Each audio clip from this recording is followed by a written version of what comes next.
لكم فلا تجعلوا لله أندادا وأنتم تعلمون أشهد أن لا إله إلا الله وحده لا شريك له وأشهد أن محمدا عبده ورسوله اللهم صل وسلم على محمد وعلى آله وصحبه أجمعين أما بعد فيا عباد الله أوصيكم ونفسي بتقوى الله فقد فاز المتقون يا أيها الذين آمنوا اتقوا الله حق تقاته ولا تموتن إلا وأنتم مسلمون. Jamaah kaum muslimin, salat maghrib yang mudah-mudahan selalu dirahmati Allah Subhanahu wa taala. Alhamdulillah Allah pada malam hari ini masih melimpahkan kasih sayang kepada kita, curahkan rahmatnya kepada kita di tengah-tengah hujan yang membawa suasana sejuk. Kita masih bisa istiqomah dalam menjaga frekuensi ketakwaan dan keimanan kita sejalan dengan yang diinginkan oleh Allah Subhanahu. Mudah-mudahan kita tetap dalam situasi sehat, walafiat, dan kegiatan malam ini, taklim malam ini akan selalu mendapatkan rahmat dari Allah Subhanahu wa taala. Amin. Jamaah kaum muslimin yang dirahmati Allah Subhanahu wa taala, malam ini kita ingin mencoba untuk mengkaji atau mencoba untuk memberikan pengantar sebelum kita satu minggu yang akan datang masuk bulan puasa. Ini kita anggap penting sebab ada beberapa hal yang mesti kita pahami. Paling tidak nanti yang mesti kita pahami ketika kita akan masuk bulan puasa, supaya puasa kita bisa maksimal dan beda dengan tahun yang kemarin. Ada satu hal yang mesti kita pahami, yaitu karakteristik ayat-ayat yang mewajibkan kita, ayat-ayat yang mewajibkan kita melakukan puasa Ramadan. Nanti kita coba bedah karakteristiknya. Kemudian kita ketika paham karakteristik, maka kita akan bisa masuk dan menjalankan ibadah puasa di tahun ini itu dengan maksimal mungkin. Bapak Ibu sekalian, sebelum kita masuk ke sana, kita akan mencoba untuk menyampaikan satu hadis yang insya Allah di sini sudah sangat kita hafal dan sudah hafal. Ada sudah sangat populer, sangat familiar di tengah telinga kita.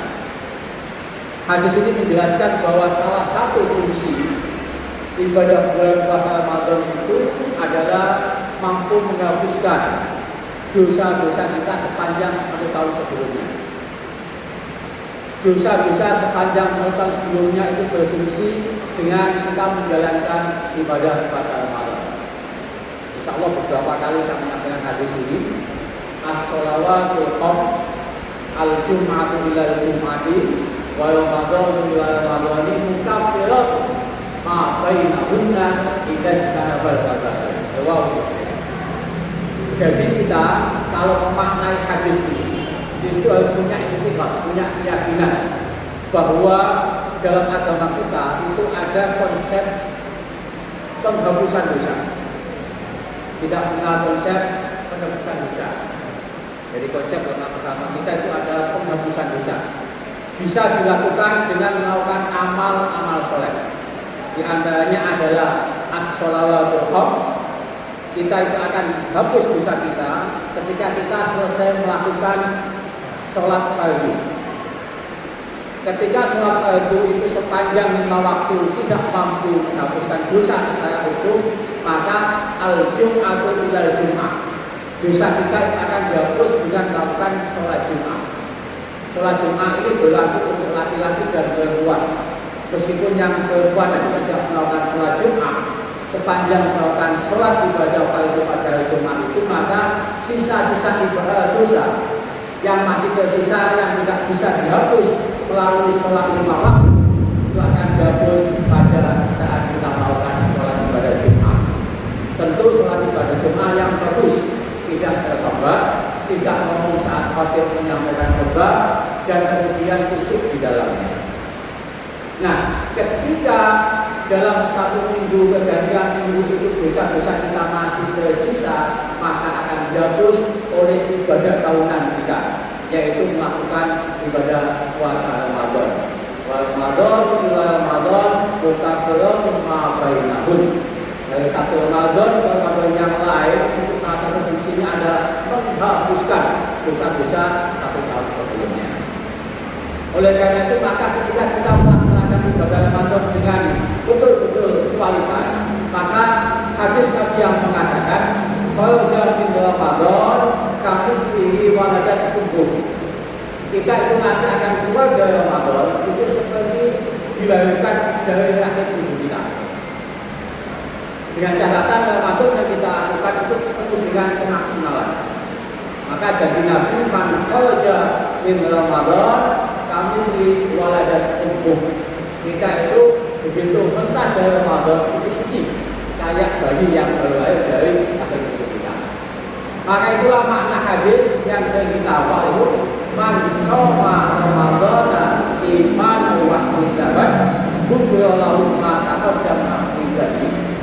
Jadi barang siapa yang melakukan ibadah puasa Ramadan imanan wa ihtisaban, didasari dengan keimanan dan mengharap ridho dari Allah, maka ghufira lahu ma taqaddama min dzambi, dosa kita 1 tahun sebelumnya itu akan dihapus dengan tawaran ibadah Ramadan. Tentu sekali lagi ibadah Ramadan yang kita laksanakan dengan penuh iman dan kesabaran. Faktanya, kita ngomong fakta, baru saja fakta itu derajatnya di atas fenomena dan gejala. Jadi Bapak itu kalau belajar ilmu sosial itu ada gejala itu yang masih nampak sedikit ya, di atasnya ada fenomena. Kalau sudah ngomong fakta, itu berarti sudah tampak, tak bisa dibantah lagi. Nah, faktanya Bapak Ibu sekalian, banyak di antara kita yang melaksanakan ibadah Ramadan itu tidak maksimal. Puasa itu hanya dijalani sebatas sebagai kewajiban saja.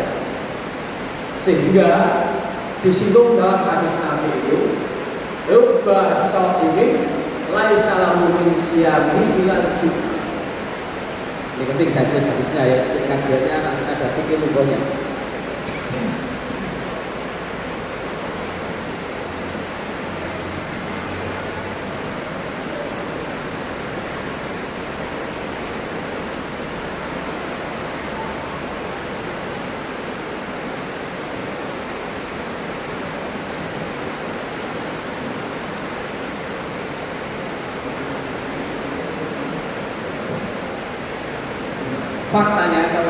Faktanya banyak di antara kita yang melaksanakan ibadah Ramadan itu disinggung oleh Nabi, rubba shaimin laisa lahu min siyamihi ilal ju'ah.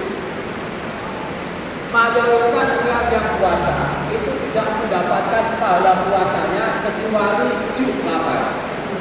Bapak sekalian, dalam fikih lugah kajian bahasa, kalau sudah menyebut rubba itu ada padanannya dalam bahasa itu aksar, lebih banyak.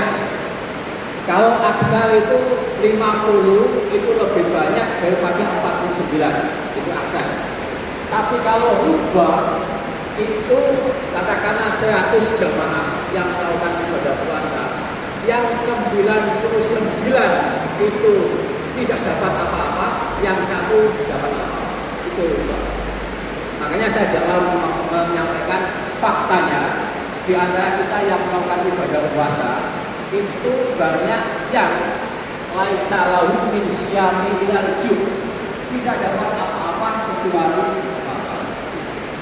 Jadi rubah itu misalkan yang puasa 100 orang, maka yang tidak dapat pahala puasa itu 90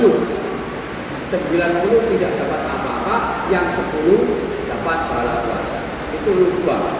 Kalau akar itu 50 lebih banyak daripada 49.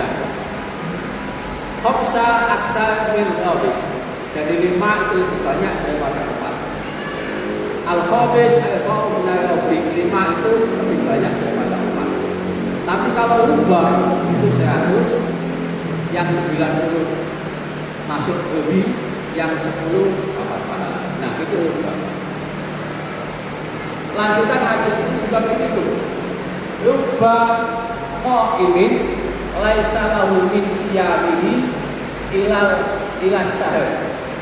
Jadi juga banyak orang pada saat puasa itu yang melakukan ibadah qiyam yang lain terawih itu tidak dapat apa-apa ila syahir kecuali hanya capek saja. Jadi terawihnya itu kayak apa, kejar paket kejar sekolah gitu.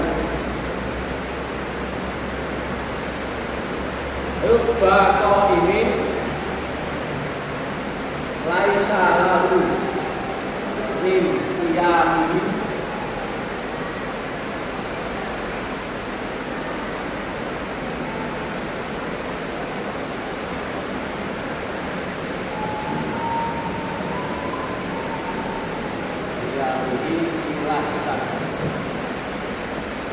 Jadi lanjutan hadis ini Bapak Ibu sekalian juga mengingatkan kepada kita mayoritas orang yang melakukan ibadah qiyamul lail itu tidak dapat apa-apa dari ibadah qiyamul lailnya itu ila saya kecuali hanya letih saja. Hanya letih saja. Jadi faktanya yang selama ini kita lihat dan kita rasakan, kalau ibadah puasa itu kita lakukan dengan tidak paham ilmunya, maka kita masuk dalam kategori itu. Padahal jadi hadis Nabi di atas tadi itu adalah yang kita inginkan. Kharaja min Ramadan kamisli waladat umum. Jadi kita menginginkan nanti itu begitu keluar dari Ramadan adalah seperti terlahir dari rahim ibu kita. Nah, Bapak-Ibu sekalian, maka supaya kualitas ibadah Ramadan kita di tahun ini bisa tercapai dengan maksimal, maka kita harus paham karakteristik ayat-ayat yang memerintahkan ibadah puasa. Kita mulai masuk ya. Ini tadi pengantarnya saja. Jadi kita pakai pengantar 2 hadis, kita langsung masuk pada supaya puasa kita nanti betul-betul maksimal, mesti memahami dulu karakter ayat yang mewajibkan puasa. Sebab kalau kita dapat karakternya, itu enak menyelaminya dan kemudian paham apa yang harus kita lakukan. Nah, Bapak Ibu sekalian, karakter yang pertama, perintah ibadah puasa Ramadan, ayatnya itu tidak ada di mana-mana, hanya ada di surat Al-Baqarah ayat 183 sama rangkaiannya sampai ayat 188. Di luar ayat surat tidak ada. Ulang lagi, karakteristik pertama ayat yang memerintahkan ibadah puasa Ramadan itu hanya bisa kita temui di surat Al-Baqarah ayat 183 sampai 188. Beda dengan ayat perintah sholat, perintah zakat, itu hampir di semua surat ada. Tetapi khusus ibadah Ramadan itu hanya di satu tempat, tidak di mana-mana. Nah, ayat 183 sampai 188 itu rangkaian ibadah puasa Ramadan, tapi yang paling kental itu ada di ayat 183 atau 5 ayat saja. Ayat yang ke-6 188 itu sudah tidak termasuk. Kita awali 183. Ya ayyuhalladzina amanu kutiba alaikumusiyam kama kutiba alal ladzina min qablikum la'allakum tattaqun. Insyaallah dan mudah-mudahan ini hafal semuanya. Kemudian di akhir yang terkait dengan rangkaian ibadah Ramadan itu adalah di ayat 187.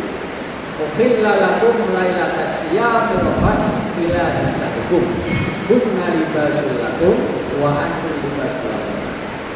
Di tengah-tengah ada ayat wa idza sa'alaka ibadi anni fa inni qarib ujibu da'watad da'i idza da'an. Nah, Bapak-Ibu sekalian,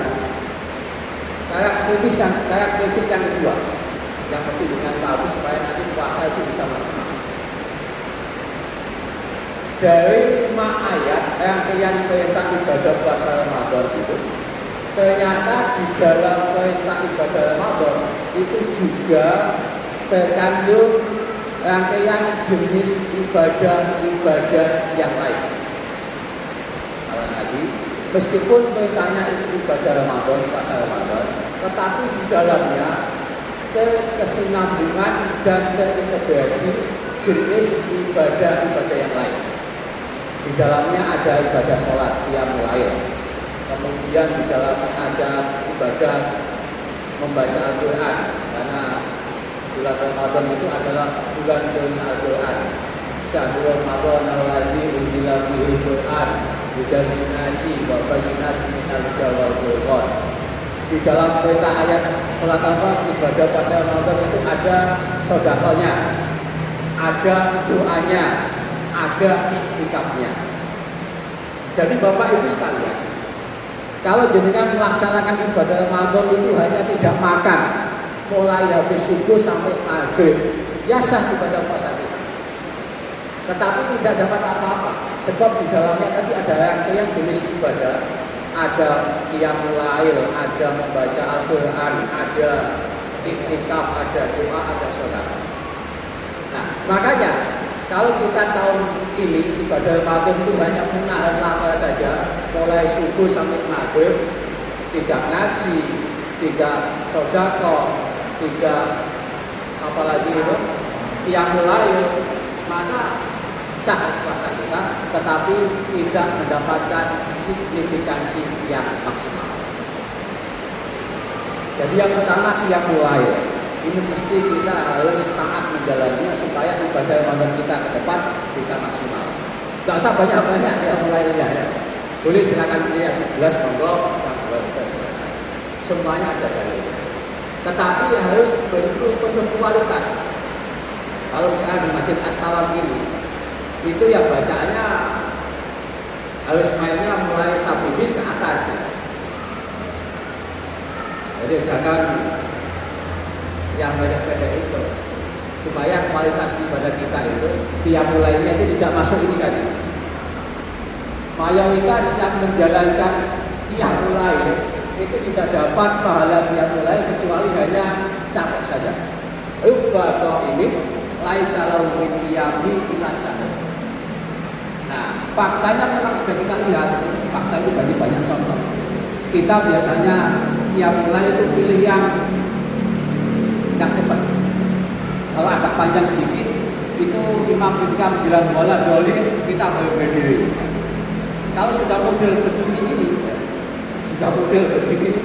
maka kita termasuk bahasa umin dan belum bapak ini. Makanya kita harus paham ayat-ayatnya tadi itu, meskipun perintahnya itu ibadah puasa, tetapi di dalamnya ada ibadah yang berkesinambungan yang harus kita jaga kualitasnya. Di antaranya adalah qiyamul lail. Yang kedua, qiraatul Quran. Satu juz, Bapak Ibu sekalian, jadi kalau kita coba teliti itu hanya 10 kurang lebih 10 halaman ya. 10 halaman. Jadi kita itu harus punya target supaya kualitas puasa kita maksimal. Itu paling tidak 1 bulan kita harus khatam sekali. Skemanya bagaimana? 2 halaman sebelum subuh, 2 halaman setelah sholat subuh, 2 halaman setelah sholat zuhur, ya. Kemudian sudah berapa? 7 ya. 2 halaman, 2 halaman sebelum subuh, 2 halaman setelah sholat subuh, 4 halaman.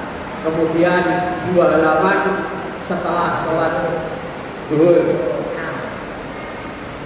Kemudian 2 halaman setelah sholat asar, 2 halaman setelah sholat isya. Itu 10 halaman 1 juz. Jenengan itu kalau bisa mengimplementasikan itu, maka dalam 1 hari ibadah puasa Ramadan itu 1 juz khatam. Asumsinya kalau 1 hari 1 juz, maka 1 bulan kita targetnya khatam 1 kali. Nah, pertanyaannya apakah kita sudah melakukan itu atau sudah melebihi itu? Bagi yang belum melakukan itu, maka supaya kita tidak masuk baso ini bikin siam, laisal min siam ini lalu, maka harus kita praktekkan itu. 2 halaman itu enggak upload Bapak Ibu ya. Paling 10 sampai 15 menit yang membacanya sudah bagus. Yang masih membacanya total betul paling bisa sampai 20 menit. Nah, Kalau kita menjelaskan dan mempraktekkan itu, maka kualitas ibadah puasa kita bisa menjadi bagus. Yang ketiga, ibadah yang menyertai dalam perintah ayat puasa itu adalah apa? Doa ya, doa. Wa idza sa'alaka ibadi anni fa inni qarib. Uji budak watan da'i idza da'an yastajibu li wal yu'minu la'allahum yarshudun. Jadi doa itu disisipkan di ayat yang berkaitan dengan puasa Ramadan. Maka jangan disia-siakan ketika melaksanakan ibadah puasa Ramadan itu perbanyaklah doa. Perbanyaklah doa. Karena anjuran doa, itu saya ulang lagi, dalam karakteristik ayat puasa Ramadan itu disisipkan dalam rangkaian ibadah puasa Ramadan. Sehingga kalau kita selama bulan puasa Ramadan kemudian tidak pernah berdoa, maka kita rugi dan kemudian masuk dalam kategori rubba sha'imin laisa lahu bisyamihi ilal jin. Maka harus penting memahami karakteristik ayatnya dan ini. Salah satu keuntungan kita bisa paham karakteristik ayat perintah ibadah Ramadan adalah memahami bahwa puasa itu tidak hanya puasa saja yang diperintahkan, tetapi ada rangkaian yang berkesinambungan dengan ibadah-ibadah yang lain. Bapak Ibu sekalian, kemudian juga ada ibadah iktikaf. Wala yubashiruhunna wa antum aqifuna fil masajid. Di ayat yang 187 itu ada iktikaf, juga ada sedekah, Maka dalam ibadah Ramadan yang sudah kita lakukan tahun kemarin kok tidak memaksimalkan 5 jenis ibadah itu, maka setelah kita paham karakteristik ayat perintah ibadah Ramadan, maka harus kita maksimalkan. Saya ulang lagi, harus kita maksimalkan sehingga makna hadis man shoma ramadhana imanan wa ihtisaban ghufira lahu ma taqaddama min dhanbi itu akan mengenai diri kita. Jadi puasa kita itu hanya berfungsi menghapus dosa-dosa kita 1 tahun yang lalu. Dan kita keluar dari Ramadan itu kamisli waladat umbuh. Betul-betul kita akan suci kembali fitri setelah melaksanakan ibadah Ramadan dengan memahami karakteristik ayat-ayat yang sudah kita pahami di atas tadi. 183 ditutup dengan 188. Tetapi rangkaian yang sangat terkait itu adalah 183 sampai 187. Diawali ya ayyuhalladzina amanu kutiba alaikumusiyam dan diakhiri dengan uhilla lakum lailatas syiyam wa fas ila nisaikum. Bapak Ibu sekalian, sekarang kita coba masuk dalam kajian bahasa makna puasa. Jadi secara lughah asyamu itu ada yang memaknai imsak, menahan.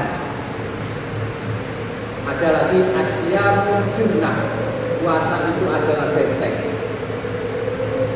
Benteng itu maknanya adalah mengendalikan. Jadi puasa itu kalau kita mencoba melakukan berbagai pendapat para ulama, antara yang menahan dan mengendalikan, itu kalau kita pilih lebih suka yang mengendalikan. Jadi puasa itu hakikatnya adalah mengendalikan Bapak Ibu sekalian, bukan menahan. Tidak usah ditahan-tahan, tetap kita lakukan, tetapi dengan pola pengendalian.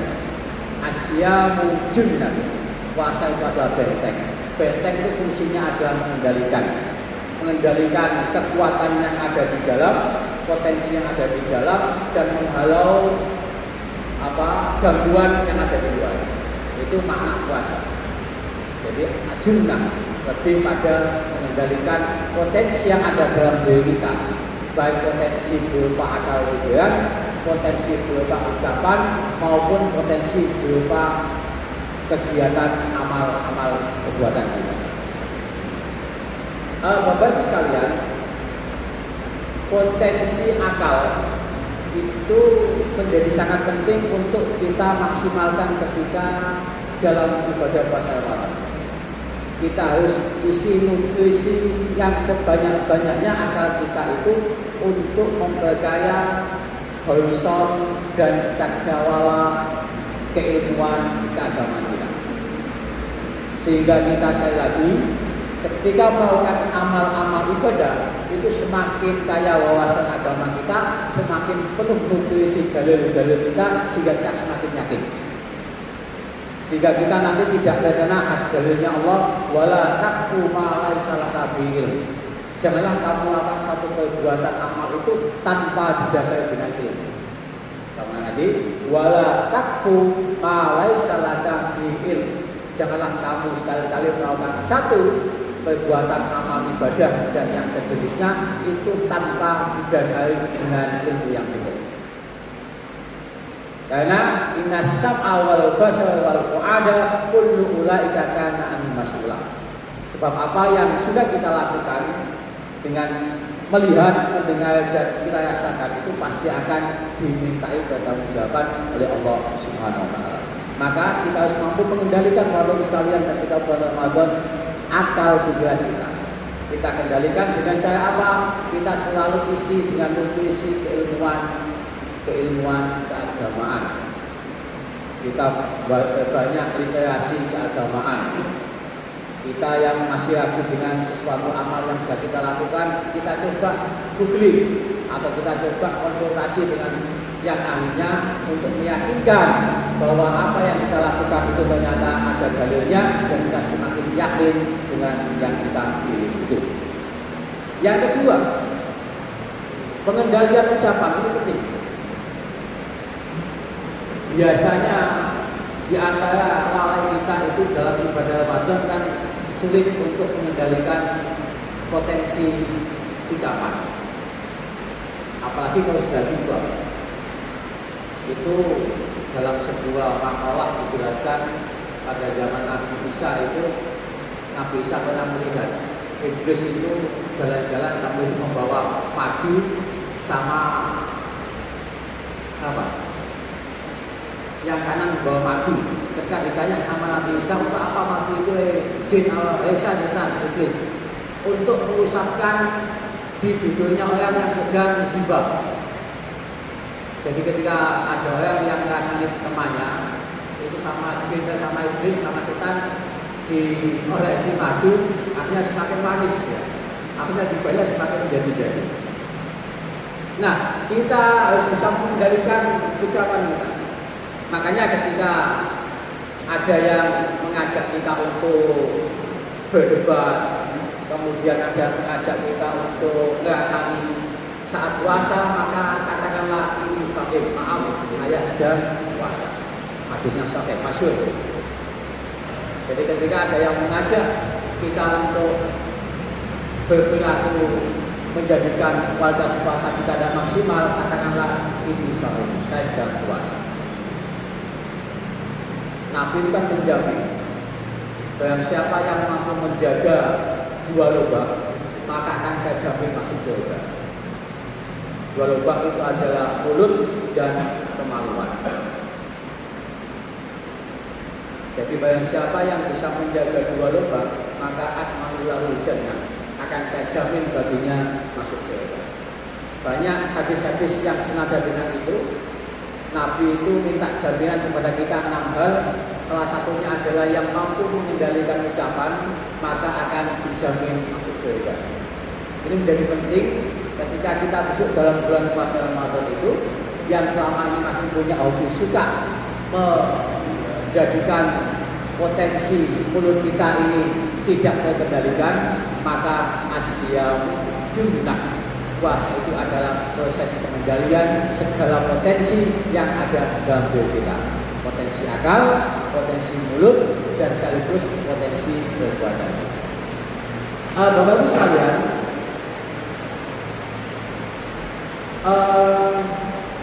dalam menjalankan ibadah puasa itu semua sepakat bahwa puasa itu as-syafa, upload. Siapa yang merasakan puasa itu enak? Saya yakin puasa itu berat. Jadi al-umur syaqah, ada satu kaidah mengatakan bahwa perintah-perintah dalam ibadah itu as-syaqah, berat. Tapi kalau sudah dilakukan bersama-sama dan jadi terbiasa itu jadi enteng. Makanya karakteristik ayat perintah puasa itu coba di ayat 183 dengan baca.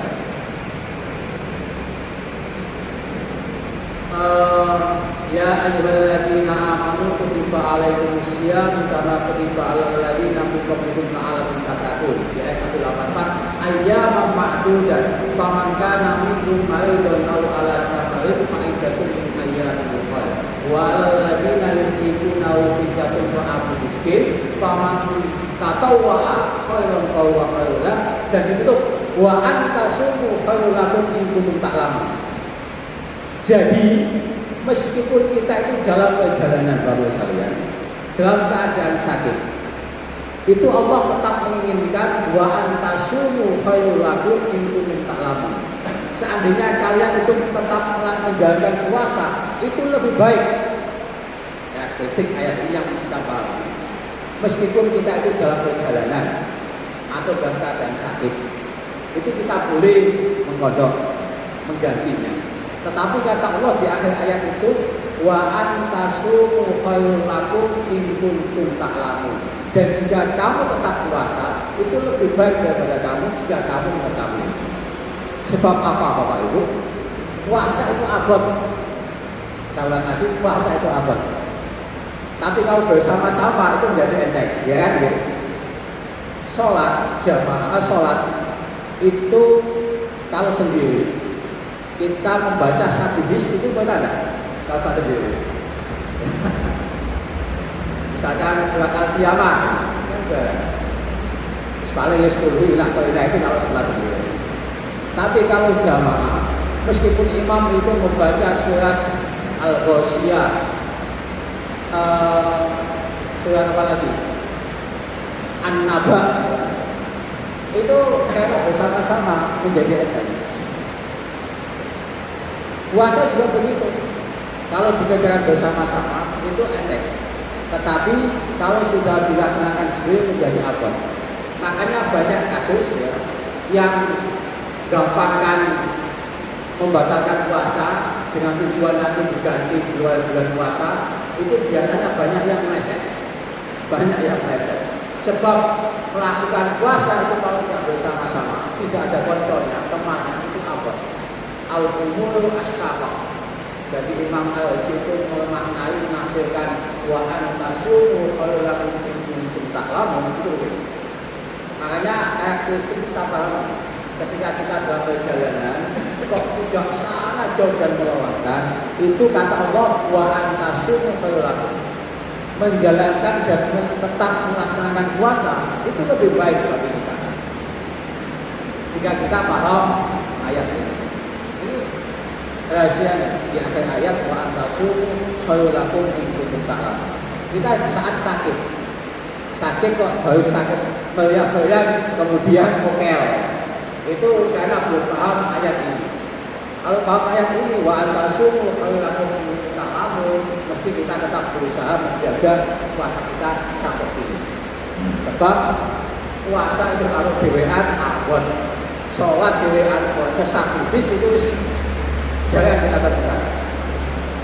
Coba ayat-ayat yang sholat sendiri kemudian membaca An-Naba sampai selesai, surat Al-Qiyamah sampai selesai, Al-Lail sampai selesai, kan jarang. Karena abot. Tapi kalau saya jamaah, imam masuk baca Al-Baqarah sampai ayat 100 misalkan, itu karena jamaah menjadi enteng. Makanya kata Imam Fakhruddin al-umur as-syaqah. Perintah-perintah ibadah itu kadang-kadang memang as-syaqah kuat termasuk dalam melaksanakan ibadah puasa Ramadan. Bapak Ibu sekalian, sudah mulai masuk saya. Untuk hadis-hadis yang terkait dengan sunnah-sunnah layanan-layanan puasa Ramadan akan kita coba lanjutkan pada pertemuan yang akan datang. Nanti kita akan bawa kitabnya sehingga nanti yang saya bacakan bisa dipahami dengan jelas, atau mungkin nanti saya tuliskan di papan. Malam ini memang saya sengaja hanya memberikan pengantar saja. Paling tidak dengan paham karakteristik ayat yang memerintahkan ibadah puasa Ramadan. Saya ulangi lagi.